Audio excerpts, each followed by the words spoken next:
कहानी की शुरुआत में हम एक जेल को देखते हैं जिसका नाम द शॉशैंक रिडेम्पशन है। ये दुनिया की सबसे सिक्योर तरीन जेल है। इस जेल में हजारों कैदी हैं, लेकिन आज तक इस जेल से कोई भी कैदी फरार नहीं हो सका, क्योंकि इस जेल की सिक्योरिटी बहुत ही ज्यादा स्ट्रिक्ट है। इस जेल में ऐसे कैदी भी हैं जिन्होंने अपनी पूरी जिंदगी इसी जेल में बिता दी, लेकिन इन्हें इस जेल से भागने का ख्याल तक नहीं आया, क्योंकि इस जेल से भागने की कोशिश करने वाले कैदी की सजा सीधा मौत है। अब यहाँ सीन कट होता है और हमें कोर्ट में एंडी नाम के एक आदमी को दिखाया जाता है, जो अमेरिका के एक बहुत ही बड़े बैंक का बैंकर है। जज उसे उसकी वाइफ और उसके लवर के मर्डर के इल्जाम में उम्र भर कैद की सजा सुनाता है, लेकिन एंडी कहता है कि मैंने ये मर्डर नहीं किए हैं। पर एंडी खुद को बेगुनाह साबित करने के लिए उसके पास कोई प्रूफ नहीं था, जिस वजह से कोर्ट का जज एंडी को उम्र भर कैद के लिए दुनिया की सबसे सिक्योर जेल दी शॉशैंक रिडेम्पशन भेज देता है। एंडी के साथ और भी कई सारे कैदी होते हैं, और जब इन कैदियों को जेल के अंदर लाया जाता है तब जेल के अंदर मौजूद बाकी कैदी आपस में शर्त लगाते हैं कि आज रात इन नए आने वाले कैदियों में से कौन सा कैदी रोएगा, और इसके लिए ये लोग एक डिब्बी सिगरेट की शर्त लगाते हैं। ये लोग बाहर लाइन से खड़े नए आने वाले कैदियों में से एक एक कैदी को चुन लेते हैं। तब रेड नाम का एक कैदी एंडी पर दांव लगाता है, क्योंकि उसे लगता है कि एंडी बहुत ही मासूम है और वो बहुत ही अमीर घर का है जिसने कभी तकलीफ नहीं झेली, इसलिए उसे लगता है कि वो आज रात सबसे पहले रोएगा। इसके बाद सभी कैदियों को लाइन से जेल के अंदर लाया जाता है और हर एक कैदी को उसके सेल में बंद कर दिया जाता है। कुछ देर बाद रात हो जाती है और तब पुराने कैदी नए आने वाले कैदियों पर चिल्लाने लगते हैं ताकि उनमें से कोई डर जाए और रोने लगे, और ऐसा ही होता है। इन नए आने वाले कैदियों में से एक कैदी फूट फूट कर रोने लगता है और कहता है कि मुझे घर जाना है। तब वहाँ गार्ड आते हैं और उसे रोने से मना करते हैं, लेकिन जब वो आदमी रोना बंद नहीं करता तब गार्ड उसे सेल से बाहर निकालकर इतना पीटते हैं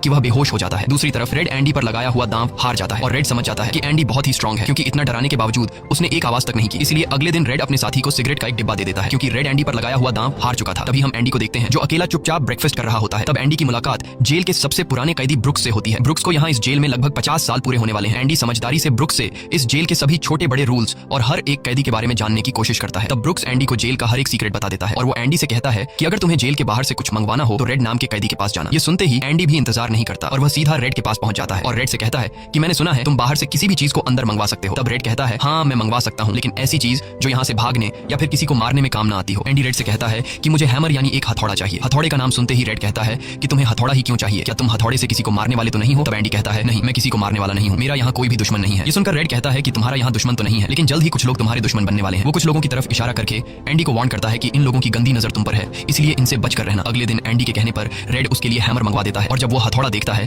तो रेड हंसने लगता है, क्योंकि हथौड़ा साइज में बहुत ही छोटा होता है। और रेड मन ही मन सोचता है कि इस हथौड़े से जेल में सुरंग बनाने में 600 साल लग जाएंगे। इसके बाद रेड ब्रुक्स के जरिए एंडी के सेल तक हथौड़ा पहुंचा देता है। ऐसे ही दिन बीतते हैं और एक दिन जब एंडी लॉन्ड्री में काम कर रहा होता है तब वो 3 लोग जिनकी एंडी पर गंदी नजर होती है वो एंडी को पकड़ लेते हैं। एंडी उनसे अपने आप को छुड़ाने की कोशिश करता है, पर 3 लोगों को वह अकेले कंट्रोल नहीं कर पा रहा था, इसलिए ये तीनों पहले एंडी को खूब पीटते हैं और फिर एंडी के साथ गलत करते हैं। ये सिलसिला इसी तरह चलता रहता है। ये लोग हमेशा एंडी को पकड़ते और फिर उसे मारकर उसके साथ गलत करते रहते। इस तरह से 2 साल बीत जाते हैं और एक अनाउंस होता है कि छत की मरम्मत के लिए कुछ लोगों की जरूरत है। यहाँ कैदियों की एक टीम छत के काम के लिए तैयार हो जाती है, जिसमें रेड और एंडी भी शामिल होते हैं। ये लोग सब अपने काम पर लग जाते हैं और छत पर उनकी देखभाल की जिम्मेदारी एक बहुत ही सख्त सिक्योरिटी गार्ड की होती है, जिसका नाम हैडली है। हैडली बहुत ही स्ट्रिक्ट इंसान है जो जरा सी गलती पर कैदियों को बहुत बुरी तरह पीटता है। जब सभी कैदी छत पर काम कर रहे होते हैं तब हैडली थोड़ा परेशान होता है और अपने साथियों से कहता है कि मेरे भाई की हाल ही में मौत हुई है, जिसके अकाउंट में $30,000 पड़े हैं। अब मेरे भाई का मेरे अलावा इस दुनिया में और कोई नहीं है, इसलिए उसके पैसे पर मेरा हक बनता है। लेकिन परेशानी की बात यह है कि जब मैं इन $30,000 को अपने अकाउंट में ट्रांसफर करूंगा तब सरकार मुझसे टैक्स के रूप में सारे पैसे ले लेगी। हैडली जब अपने साथियों से यह बातें कर रहा था तब एंडी भी इसकी सारी बातें सुन लेता है। एंडी जो कि एक बहुत बड़ा बैंकर है, उसे पता था कि इन पैसों को बिना गवर्नमेंट को टैक्स दिए कैसे निकाला जा सकता है।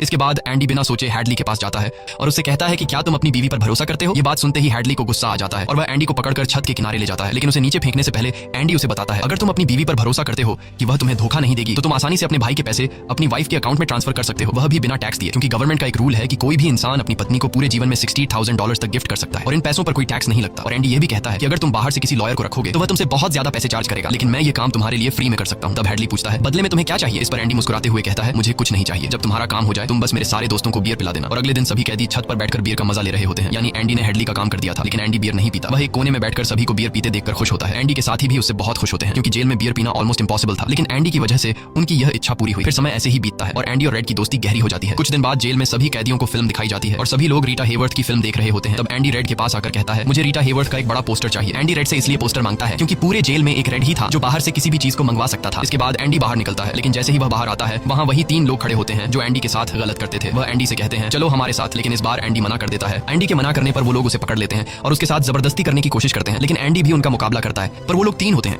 जिस वजह से वो एंडी को बहुत ही बुरी तरह से पीटते हैं। पर आज ये लोग एंडी के साथ कुछ कर नहीं पाते, लेकिन एंडी को ये लोग इतना मारते हैं कि एंडी 1 महीने के लिए अस्पताल में चला जाता है और साथ ही वो आदमी जिसने एंडी को मारा होता है उसे 1 हफ्ते के लिए काल कोठरी में डाल दिया जाता है। 1 हफ्ते बाद जब वो वापस अपने सेल में आता है तो वहाँ पर वही ऑफिसर होता है जिसका एंडी ने $30,000 का टैक्स बचाया था, और इस ऑफिसर को किसी ने बता दिया था कि एंडी को इस आदमी ने इतना मारा है कि वो बेचारा 1 महीने के लिए अस्पताल में चला गया है। अब यहाँ वो ऑफिसर उस आदमी को इतनी बुरी तरह से मारता है कि वो हमेशा के लिए पैरालाइज हो जाता है। 1 महीने बाद जब अस्पताल से एंडी वापस अपने सेल में आता है तब उसे अपने सेल में रीटा हेवर्थ का एक बड़ा पोस्टर मिलता है, जो कि असल में एक वेलकम गिफ्ट होता है रेड की तरफ से। इस तरह से दिन गुजरते हैं और एक दिन जेल का वार्डन सिक्योरिटी गार्ड के साथ एंडी के सेल में आता है और उसके सेल की तलाशी करवाता है। सेल की चेकिंग लेने के बाद जब वार्डन को कुछ नहीं मिलता तब वार्डन की नजर सामने लगे पोस्टर पर पड़ती है। वार्डन कहता है कि वैसे तो मैं सेल में पोस्टर अलाउ नहीं करता, पर तुम इसे अपने सेल में लगा सकते हो। दरअसल तलाशी तो एक बहाना होता है। वार्डन को इस ऑफिसर ने बताया था कि किस तरह से एंडी ने उसका $30,000 का टैक्स बचाया, इसीलिए वार्डन अपने फायदे के लिए एंडी से मिलना चाहता था। एंडी के हाथ में बाइबल होती है जिसे वह ले लेता है और बाइबल को लेकर वह यहाँ से निकल जाता है, पर कुछ ही दूर जाने के बाद वह वापस लौट कर आता है और उसके हाथ में जो एंडी की बाइबल होती है वह उसे लौटाते हुए कहता है कि मुक्ति इसी में है। अगले दिन वार्डन एंडी को अपने ऑफिस में बुलाता है और कहता है कि तुम्हारे जैसे इंटेलिजेंट आदमी को जेल की सलाखों के पीछे नहीं रहना चाहिए, इसलिए वार्डन एंडी को लाइब्रेरी का असिस्टेंट बना देता है। लाइब्रेरी में वही बुक्स नाम का बूढ़ा आदमी होता है जो कई सालों से लाइब्रेरी संभाल रहा है। तभी वो ऑफिसर जिसके लिए एंडी ने $30,000 बचाए थे वह एक दूसरे ऑफिसर को एंडी के पास लेकर आता है। असल में उसे ITR का मसला था जिसे कुछ ही मिनटों में एंडी भर देता है, जिस वजह से पूरे जेल में एंडी के चर्चे होने लगते हैं। जैसे जैसे साल बीतते हैं एंडी के पास काम बढ़ता चला जाता है, जिस वजह से एंडी को अपने पास एक असिस्टेंट की जरूरत पड़ती है और वो अपना असिस्टेंट अपने सबसे अच्छे दोस्त रेड को बनाता है। एक दिन लाइब्रेरी में ब्रुक्स एक कैदी के गले पर चाकू रख देता है और वो उसे बिना वजह मारने की धमकी देता है। असल में सरकार ने उसकी सजा माफ कर दी है, पर वो इस जेल को छोड़कर नहीं जाना चाहता। आज उसे इस जेल में पूरे 50 साल हो चुके हैं। उसकी पूरी जिंदगी इसी जेल में बीत गई है और वो बिल्कुल भूल चुका है कि बाहर की दुनिया कैसी है। ये जेल की दुनिया ही उसकी असली दुनिया है और उसे लगता है कि अगर उसने किसी का खून कर दिया तो उसकी सजा बढ़ जाएगी और उसे इसी जेल में रखा जाएगा। एंडी के समझाने पर ब्रुक्स उस आदमी को जिसकी गर्दन पर उसने चाकू रखा था छोड़ देता है। अब न चाहते हुए भी ब्रुक्स जब जेल से छूटने के बाद बाहर आता है तो उसे बाहर की दुनिया बहुत अजीब लगती है। 50 सालों में बाहर की दुनिया की रफ्तार काफी ज्यादा बढ़ गई होती है। जहां सड़क पर पहले एक गाड़ी दिखती थी अब सड़कों पर गाड़ियों की भीड़ है। कुछ दिन बाद वो एक सुपरमार्केट में काम करने लगता है, लेकिन उसका बाहर की दुनिया में बिल्कुल भी मन नहीं लगता। उसे बार बार जेल की याद आती है और वो जेल में वापस आना चाहता है। इसीलिए वो कभी कभी सोचता है कि वो कोई क्राइम करे ताकि वह फिर से इस जेल में जा सके। लेकिन ब्रुक्स इस उम्र में कोई भी क्राइम नहीं करना चाहता था और इस भीड़ भाड़ वाली तेज रफ्तार वाली जिंदगी में ब्रुक्स सर्वाइव नहीं कर पाता और अपनी जान दे देता है। मरने से पहले वो जेल में अपने साथियों के नाम एक खत लिखता है जिसे पढ़ते हुए सभी बहुत ज्यादा इमोशनल हो जाते हैं। वहीं हमें जेल दिखाई जाती है जहां पर वार्डन एक नया प्रोग्राम शुरू करता है। इस प्रोग्राम में जेल की कैदियों को बाहर ले जाकर काम करवाया जाएगा ताकि उन्हें पता चल सके कि मेहनत से पैसे कैसे कमाए जाते हैं और कैदी भी इस काम के लिए मान जाते हैं क्योंकि वह सब भी बाहर की हवा खाना चाहते थे और इस तरह से वार्डन इन कैदियों से काम लेता है। पर इस प्रोजेक्ट के जरिए वार्डन को बहुत सारे कॉन्ट्रैक्ट मिल जाते हैं क्योंकि जेल के कैदियों की लेबर बहुत सस्ती होती है और जो बाहर की लोकल कंस्ट्रक्शन लेबर की टीम होती है उन्हें कहीं पर भी काम नहीं मिलता क्योंकि वार्डन उनका काम आधी कीमत पर अपने कैदियों से करवाता है। और वार्डन आधी कीमत पर काम इसलिए करता है क्योंकि कैदी कोई लेबर तो थे नहीं जिनको वार्डन दिहाड़ी दे पाता, इसलिए वार्डन फ्री में कैदियों से काम करवाकर बहुत सारा पैसा कमाने लगता है और उसका यह पैसा ब्लैक का होता है। लेकिन एंडी एक बैंकर होने की वजह से वार्डन का सारा ब्लैक मनी व्हाइट में बदल देता है। दरअसल एंडी इन पैसों को एक ऐसे आदमी के नाम पर जमा करता है जो इस दुनिया में है ही नहीं और वह उसके अकाउंट में सारा पैसा ट्रांसफर कर देता है ताकि अगर कल को पुलिस को पता भी चल जाए तो पुलिस एक ऐसे आदमी को ढूंढ रही होगी जो इस दुनिया में कभी पैदा ही नहीं हुआ। अब यहाँ जेल में एक नया कैदी आता है जिसका नाम टॉमी है। टॉमी बहुत यंग होता है और वह इस छोटी सी उम्र में कई सारी जेलों में जा चुका है। टॉमी एक बहुत ही फ्रेंडली नेचर का था, इसलिए उसकी जल्द ही जेल में बहुत से कैदियों से दोस्ती हो जाती है। एक दिन खाने की टेबल पर टॉमी सबसे कहता है कि मैं पिछले कई सालों से चोरी कर रहा हूँ, इसलिए मैं यहाँ की कई सारी जेलों में जा चुका हूँ और इस बार भी मैं चोरी की वजह से इस जेल में आया हूँ। टॉमी की बात सुनते हुए एंडी उसे कहता है कि अगर तुम चोरी करने के बाद बार बार पकड़े जा रहे हो तो इसका मतलब ये है कि यह काम तुम पर सूट नहीं करता, इसलिए तुम्हें चोरी करना छोड़ देना चाहिए। टॉमी को एंडी की यह बात बिल्कुल ठीक लगती है, इसलिए टॉमी रेड से एंडी के बारे में जानकारी लेने लगता है। टॉमी रेड से कहता है कि एंडी बहुत ही इंटेलिजेंट और डिसेंट इंसान है, उसे जेल क्यों हुई है। रेड उसे बताता है कि एंडी एक बहुत बड़ा बैंकर था लेकिन उसने अपनी वाइफ और उसके लवर का कत्ल किया जिस वजह से उसे उम्र भर कैद हुई। यह सुनकर टॉमी सोच में पड़ जाता है, जैसे उसे कुछ याद आया हो। उसके बाद वह एंडी को बुला लेता है। अब टॉमी के सामने एंडी और रेड होते हैं। टॉमी इन दोनों को बताता है कि 4 साल पहले मैं एक जेल में गया था जहां पर मुझे एक कैदी मिला और उस कैदी ने मुझे बताया कि एक रात वह एक घर में चोरी करने गया। चोरी के दौरान उस घर का मालिक जाग गया। अब पकड़े जाने के डर से उसने उस घर के मालिक और उसकी पत्नी को मार डाला। बाद में उसे पता चला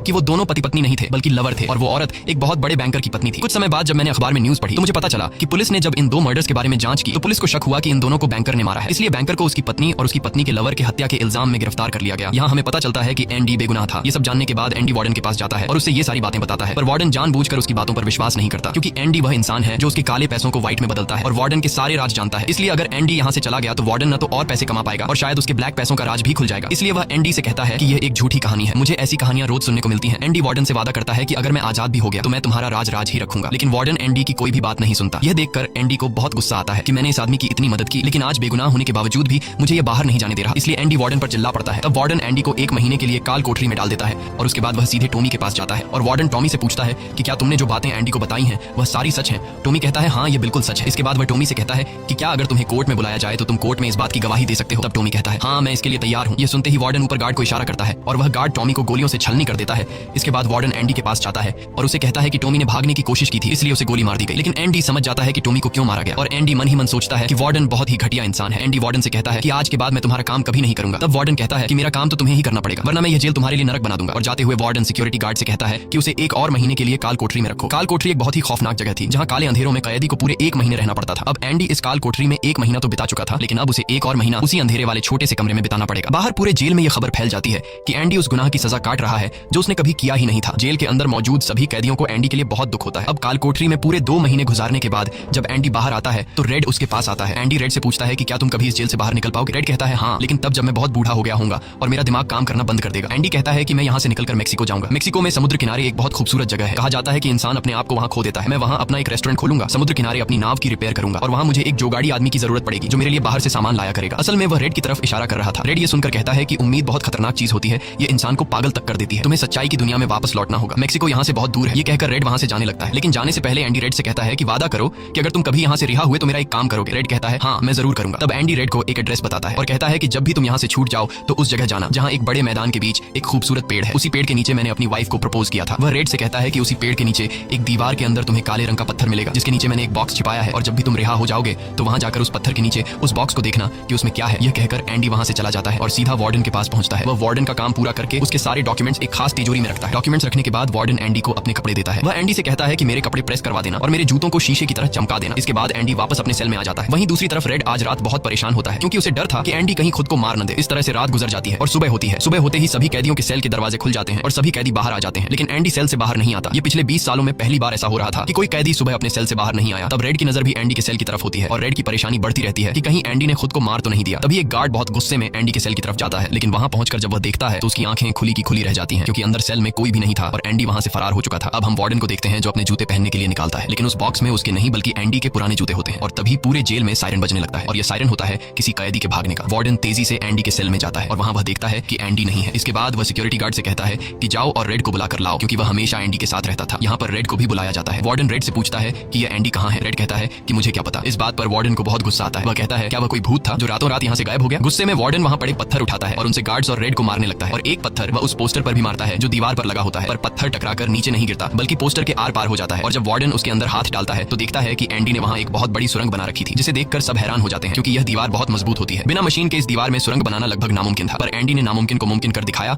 और यहाँ से फरार हो गया। इसके बाद सभी गार्ड्स वहाँ जाते हैं जहाँ से एंडी बाहर निकला था। वहाँ उन्हें एंडी के पुराने कपड़े और वह हथौड़ी मिलती है जो आज से 20 साल पहले एंडी ने रेड से मंगवाई थी। ये वही हथौड़ी होती है जिससे पिछले 20 सालों से एंडी अपनी सेल की दीवार में सुरंग बना रहा था। 20 सालों से एंडी ने यह काम इतनी बारीकी से किया कि किसी को पता तक नहीं चला। साथ ही दीवार से जो भी मिट्टी निकलती थी वह उसे अपनी जेब में रखकर ग्राउंड में बिखेर देता था। एंडी ने आखिरी बार जब वार्डन के लिए काम किया था तो वह वार्डन के काले पैसों के सारे डॉक्यूमेंट्स अपने पास रख लेता है और उसके पास जो उसकी बाइबल होती है वह उसे वार्डन की नजरों के सामने चालाकी से उसकी तिजोरी में रख देता है और एंडी वार्डन को ऐसे दिखाता है कि जैसे ये बाइबल नहीं बल्कि उसके डॉक्यूमेंट्स है। साथ ही वार्डन ने जो अपने कपड़े उसे प्रेस करने के लिए दिए थे, एंडी पहले वार्डन के कपड़ों को पहनता है और फिर उसके ऊपर अपने पुराने कपड़े पहन लेता है और वे जूते जो वार्डन ने उसे शीशे की तरह चमकाने के लिए दिए थे एंडी उन्हें पहनकर निकल जाता है। रात को जैसे ही सारी लाइट्स बंद होती हैं एंडी अपने सेल में की गई सुरंग से बाहर निकलता है। इसके बाद वह एक गटर का पाइप तोड़ता है और उस पतले से गटर के पाइप में रेंगता हुआ उस जेल से फरार हो जाता है जिससे आज तक कोई भी भाग नहीं सका था। हालांकि एंडी जिस गटर के पाइप से रेंगता हुआ बाहर निकला था वह लगभग 2 किलोमीटर लंबा था। अगली सुबह एंडी उस बैंक में जाता है जहां पर वार्डन का सारा ब्लैक पैसा होता है। ये पैसे एक ऐसे आदमी के नाम पर होते हैं जो इस दुनिया में है ही नहीं। ये सारा डॉक्यूमेंट्स का खेल एंडी ने ही तो बनाया था और बैंक में उस अकाउंट के ओनर का जो सिग्नेचर था